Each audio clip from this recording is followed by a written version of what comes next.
오늘은 십계명 이제 마지막 우리 십계명 살펴보고요. 다음 주에 이제 십계명 정리하는 시간 이제 한 주간 더 가지면 우리가 이 말씀에 대해서는 끝나고 이제 성례와 기도, 주기도문 우리가 이제 두 가지 이제 단락이 남게 되는데요. 오늘 이 십계명 우리가 마지막으로 좀 살펴보도록 하겠습니다. 이 십계명은 탐내지 말라라는 그런 말씀이 되겠는데요. 탐하는 것들은 하지 말라라는 거 아니겠어요? 근데 이것은 우리의 마음의 상태와 관련이 있습니다. 우리가 어떤 행동으로 나타내는 것 이전에 우리의 마음의 상태, 우리의 내적인 마음의 상태, 욕망, 이것 자체를 지금 이 십계명에서는 죄로 그렇게 규정하고 있는 것을 볼 수가 있는데요. 출애굽기 20장 17절 한번 읽어보겠습니다. 내 이웃의 집을 탐내지 말라. 내 이웃의 아내나 그의 남종이나 그의 여종이나 그의 소나 그의 낙이나 물은 내 이웃의 소유를 탐내지 말라. 그 다음도 읽어봅니다. 그런즉 우리가 무슨 말을 하리요? 율법이 죄냐? 그럴 수 없느니라. 율법으로 말미암지 않고는 내가 죄를 짓지 못하였으니 그 율법이 탐내지 말라 하지 아니하였더라면 내가 탐심을 알지 못하였느니라. 우리 이 말씀을 통하여서 탐심이 죄구나라는 것들을 알 수 있다라는 거잖아요. 그래서 이 마음 속에서부터 올라오는 어떤 탐심, 욕망 이것 자체도 죄라고 말할 수 있겠습니다. 자, 그렇다면 이제 두 번째로 우리가 생각을 해볼 것은 탐내는 이유가 그럼 뭐겠느냐라고 했을 때 우리가 탐하지 말라라는 것은 바른 마음의 상태가 있다라는 거잖아요. 이 바른 마음의 상태를 넘어가게 될 때 탐을 내게 되는데요. 그 바른 마음의 상태를 그럼 우리가 어떨 때 넘어가겠습니까?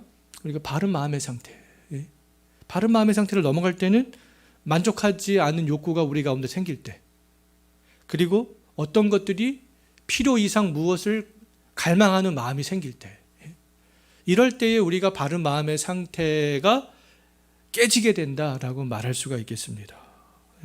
그래서 이렇게 바른 마음의 상태가 깨지게 하는 만족하지 않는 욕구나 더 우리가 필요 이상으로 갈망하게 되면 그것이 이제 죄의 근원이요 죄의 뿌리가 되게 된다라는 거죠.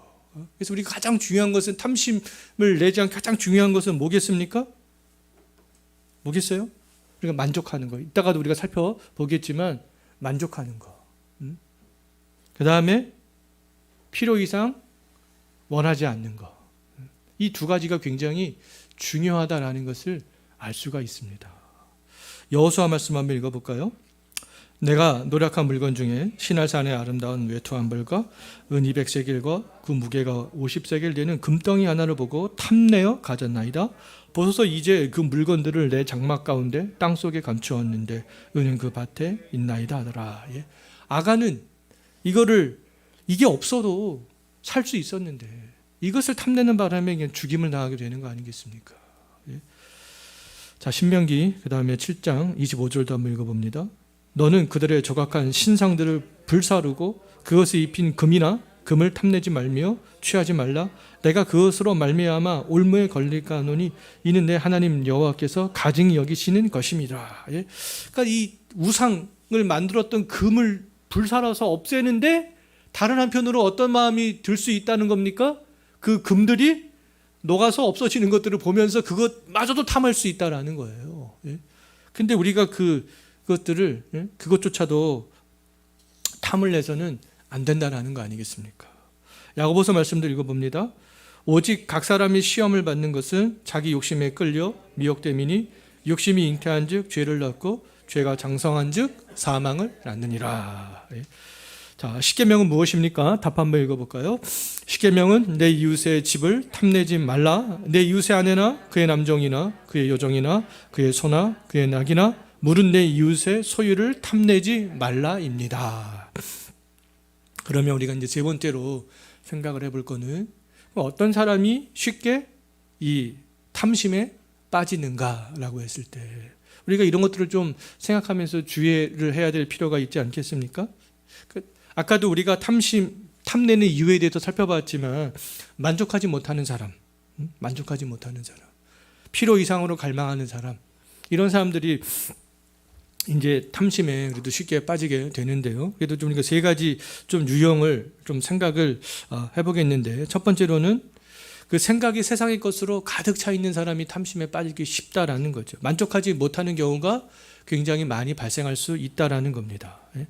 우리의 생각이 온통 세상의 것으로만 가득 차 있는 사람, 정말 선한 사람들, 정말 믿음이 좋은 사람들의 그 생각은 어디에가 있겠습니까? 하늘에가 있겠죠. 하늘에. 하나님께서 주시는 그런 어떠한 하늘의 신령한 복과 은혜와 하늘이 주는 영원한 보상, 이런 것들에 대한 생각이 더욱더 많이 가 있는 거 아니겠습니까? 그래서 바울도 나는 하늘로 가는 것이 더 좋다 이렇게 고백을 했잖아요. 왜요? 항상 그의 생각은 하늘에 있기 때문에 그랬던 거죠.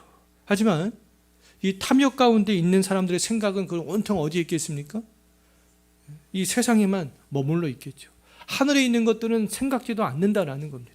온통 이 세상이 전부인 것처럼 이 세상에만 머물러 있는 사람, 그런 사람들이 탐심에 빠지기 쉽다라고 말할 수 있습니다. 자, 두 번째로 또 이 하늘보다 땅을 위해서 더 많이 수고하는 사람들, 하나님의 어떤 것보다도, 하나님의 나라보다도 이 세상의 나라를 위해서 더 많이 수고하는 사람들이 탐심에 쉽게 빠질 수 있다라는 겁니다. 왜요? 그런 사람들은 자기의 어떤 세상 일을 위해서는 밤도 새잖아요. 거리도 그건 중요하지 않습니다. 또 우리 김지현 성도님께서도 또 가면은 뭐 인도로 예전에 어디로 막 가잖아요. 왜요? 거리가 중요하지가 않은 거죠. 그게 나에게 지금 주어진, 직장에서 주어진 일이기 때문에 그런 거 아니겠습니까? 그러니까 사람들이 이렇게 세상을 위해서는 백방으로 손을 쓰고 밤잠도 설치고 이것을 하기 싫고 지루해도 그것들을 끝까지 인내하면서 감당해 나가지만, 하나님 나라를 위해서는 반대로 조금 더 수고를 하려고 하지 않는 사람들이 있다라는 거죠. 그런 사람들은, 그런 사람들이 바로 이 하늘보다 땅을 위해서 더 많이 수고하는 사람들이다라고 말할 수 있겠습니다.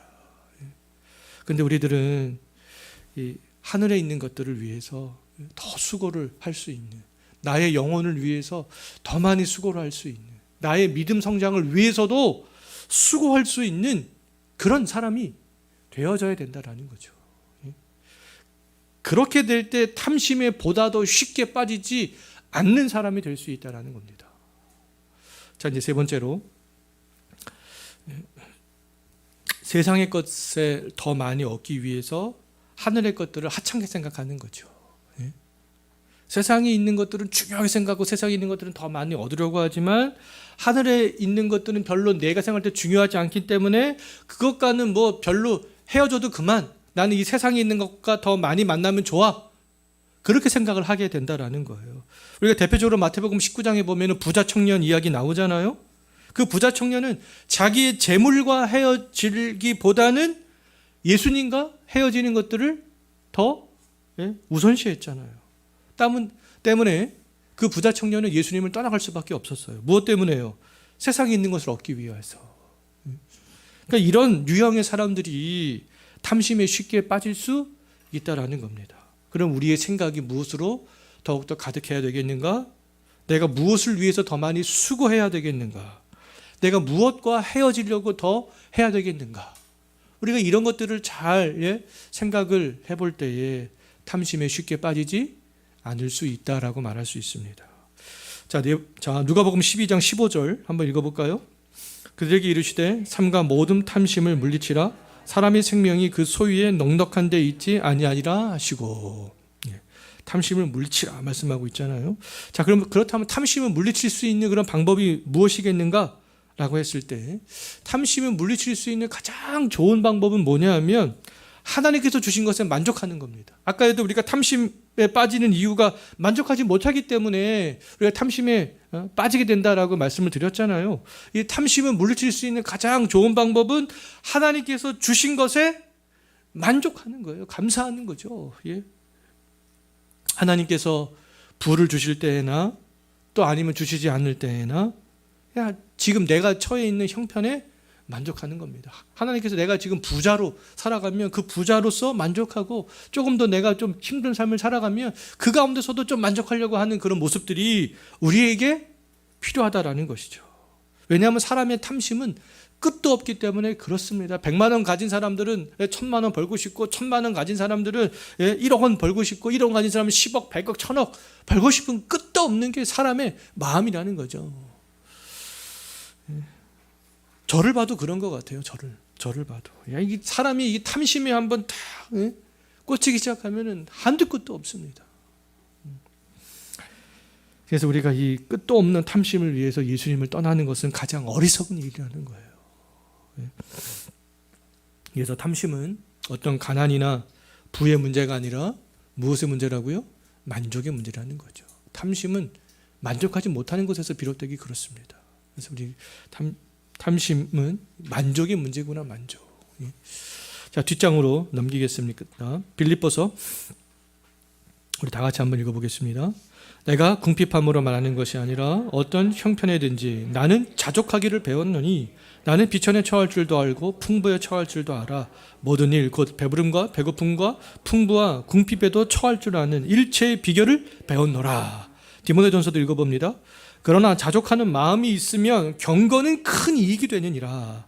우리가 세상에 아무것도 가지고 온 것이 없음에 또한 아무것도 가지고 가지 못하리니 우리가 먹을 것과 입을 것이 있은즉 족한 줄로 알 것이니라. 부하려 하는 자들은 시험과 올무와 여러 가지 어리석고 해로운 욕심에 떨어지나니 곧 사람으로 파멸과 멸망에 빠지게 하는 것이라. 돈을 사랑함이 일만하게 뿌리가 되나니 이것을 탐내는 자들은 미혹을 받아 믿음에서 떠나 많은 근심으로써 자기를 찔렀도다. 자, 십계명이 요구하는 것은 무엇입니까? 답 한번 읽어볼까요? 십계명이 요구하는 것은 우리의 처지에 전적으로 만족하고 이웃과 그 소유를 바르고 따뜻한 마음으로 대하는 것입니다. 우리의 처지에 전적으로 만족하는 것. 자, 우리가 진정한 만족을 그럼 우리가 발견할 수 있는 방법은 뭐겠느냐? 우리가 어떻게 하면 만족할 수 있겠느냐? 예? 내가 많아도 적어도 그럼 만족할 수 있는 방법은 뭐겠느냐라고 했을 때 그 만족할 수 있는 방법은 뭐냐면요, 우리의 시민권이 이 땅에 있지 않고 하늘에 있다라는 것들을 믿는 거예요. 예? 하나님이 우리의 최고의 상급이구나. 나에게 정말 최고의 상급이 뭐지? 우리에게 최고의 상급이 뭐지라고 했을 때 어떤 우리가 물질적인 것, 인간적인 것에서 찾는다면 만족을 할 수가 없다라는 것이죠. 그래서 정말 나의 최고의 상급이 하나님이구나. 우리가 그것을 우리가 알 때 만족할 수 있다라는 겁니다. 이 땅에 있는 것들을 우리가 동경하지 않고 물질적인 것들을 우리가 더욱더 중요하게 생각하지 않고 영적인 복, 하늘의 시민권자 된 그것으로 우리가 우리의 생각과 마음들을 더욱더 가득 채울 수 있게 된다라고 말할 수 있어요. 이것은 우리의 믿음이 성장하면 성장할수록 그렇게 될 수 있습니다. 하나님께서 우리 인간을 만들 때요, 우리 인간의 마음에 영원한 마음을 사모하는 마음, 영원, 영적인 것 아니면 영원성, 이것들을 사모하는 마음을 우리 모든 인간에게 다 주셨습니다. 그래서 모든 인간은요, 그 생각을 다 갖고 있어요. 다 갖고 있습니다. 그것이 유전자예요. 사실 우리가 영혼과 영원성을 생각하는 것은 우리 모든 인간들이 갖고 있는, 말하자면 유전자라고 말할 수 있어요. 때문에 인간은 그 물질을 통하여서는 만족을 얻을 수가 없다라는 겁니다. 이 세상에 있는 것을 통하여서는 만족을 얻을 수가 없다라는 거예요. 이 세상에서 돈이 가장 많은 사람, 아니면 가장 똑똑한 사람, 그런 사람들에게 만족이 있을 것인가? 만족이 있을 것인가? 우리는 이미 다 답을 알고 있잖아요. 그런 사람이라 할지라도 그런 사람이 만족이 없다. 돈이 아무리 많아도, 가장 똑똑하다 할지라도 만족이 없는 거죠. 그런 사람들의 그런 마음 가운데도 항상 무엇이 있다라는 거예요? 공허함이 있다라는 겁니다. 내가 다 돈을 평생 쓰고 죽지 못할 정도로 돈이 많아도, 나의 자녀에게 이 유산을 물려주고 그 자녀에게 물려주고 그 자녀에게 물려주고 몇 대를 물려줘도 그 돈을 다 쓰지 못하고 죽을 정도로 그렇게 돈이 많아도 언제나 이 사람에게는 공허함이 있다라는 겁니다. 공허함. 왜요? 그 공허함의 문제는 이 세상에 있는 어떤 물질에서 해결이 되어질 수가 있는 것이 아니라 하나님 안에서 해결될 수 있는 문제이기 때문에 그렇습니다. 하나님 안에 있으면 우리의 시민권이 하늘에 있구나. 그것들을 우리가 아는 것만이 우리 인간의 안에 있는 그런 공허함의 문제 아니면 영혼과 영혼에 대한 문제 그것들을 비로소 해결을 받을 수 있게 된다는 것이죠. 아, 우리가 왜 이렇게 공허하지? 공허한 이유는 하나님 안에 있으면 그 공허함의 문제가 내가 얼마를 갖고 있든 손에 얼마를 쥐고 있든 그 공허함의 문제는 해결될 수 있다라는 거죠. 자, 마태복음 6장 한번 읽어봅니다. 너희를 위하여 보물을 땅에 쌓아두지 말라. 거기는 좀과 동록이어야 하며 도둑이 구멍을 뚫고 도둑질 않으니라. 오직 너희를 위하여 보물을 하늘에 쌓아두라. 거기는 좀이나 동록이 해하지 못하며 도둑이 구멍을 뚫지도 못하고 도둑질도 못하느니라. 내 보물이 있는 그곳에는 내 마음도 있느니라. 그 다음도 읽어봅니다. 이후에 여호와의 말씀이 항상 환상 중에 아브라함에게 임하여 이르시되 아브라함아 두려워하지 말라. 나는 내 방패요 너의 지극히 큰 상급이라. 아브라함에게 가장 큰 상급이 지금 누구라는 겁니까? 하나님이라는 거죠. 하나님. 골로새서도 읽어봅니다. 그러므로 너희가 그리스도와 함께 다시 살리심을 받았으며 위의 것을 찾으라. 거기는 그리스도께서 하나님 우편에 앉아 계시느니라. 위의 것을 생각하고 땅의 것을 생각하지 말라. 이는 너희가 죽었고 너희 생명이 그리스도와 함께 하나님 안에 감추어졌음이라. 마지막으로 읽어봅니다. 하나님이 모든 것을 지으시되 때를 따라 아름답게 하셨고 또 사람들에게는 영원을 사모하는 마음을 주셨느니라. 그러나 하나님이 하시는 일의 시종을 사람으로 측량할 수 없게 하셨도다. 자, 십계명이 금지하는 것은 무엇입니까? 십계명이 금지하는 것은 우리 자신의 처지에 만족하지 않고 이웃의 성공을 시기하거나 배아파하고 그 소유를 부당하게 탐내는 마음과 행동입니다. 자, 우리가 이렇게 하지 않기 위해서는 우리가 만족, 진정한 만족은 우리 하늘에 우리의 시민권이 하늘에 있음을 우리가 믿고 확신할 때 우리가 탐하지 않을 수 있다는 것이죠. 오늘 여기까지